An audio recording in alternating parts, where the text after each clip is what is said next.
Alhamdulillahi Rabbil Alameen. As-salatu was-salamu ala khatamin nabiyyin wa ala alihi wa sahbihi ajma'in. Amma ba'd. Fa'auzu billahi minash shaitanir rajeem. Bismillahir rahmanir rahim. Qala Allahu ta'ala fi surati Yusuf.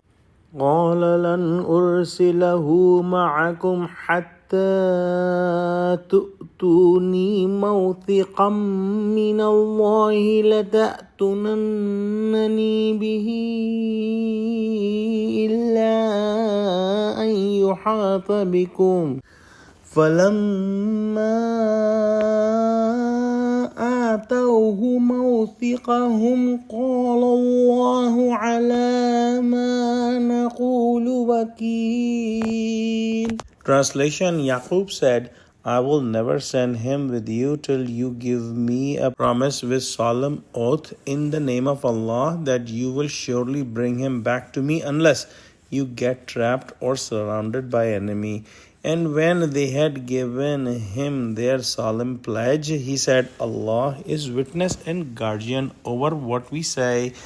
When the brothers of Yusuf salam convinced Yaqub salam that he let Binyamin, their younger brother, go with them to Egypt, Yaqub salam took a promise from his sons. He said that if something happened by Allah's will in which you are helpless and you are surrounded by enemy and there is no way out, then I cannot say anything. But in your capacity, you must take care and protect your younger brother Binyamin, and you do not do anything that may put him in danger. And he took the oath with the sons, and to make it even firm, he said that whatever we are making the oath and pledge, Allah subhanahu wa ta'ala is the witness and guardian over what we say. It means that if somebody is doing khayana and breaking the pledge, the punishment of Allah subhanahu wa ta'ala will be on him. And we are doing this pledge sincerely, and Allah subhanahu wa ta'ala is a witness. Meaning that he took the pledge, and then to make it even stronger, he made Allah subhanahu wa ta'ala a witness.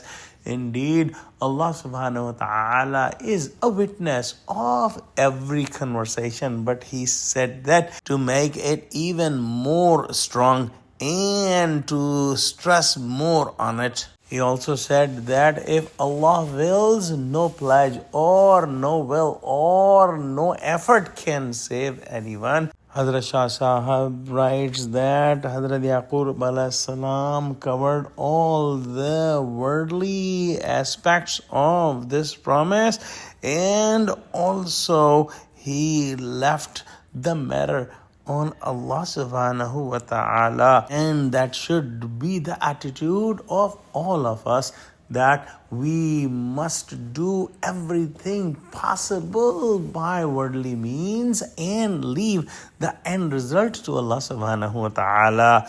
Let's pray that Allah subhanahu wa ta'ala give us true understanding of Quran, connect us with the truthful people, and make us steadfast on the straight path of Allah. Make Muslims united. Ameen. Wa akhiru da'wana alhamdulillahi rabbil alameen. Wassalamu alaikum wa rahmatullahi wa barakatuhu.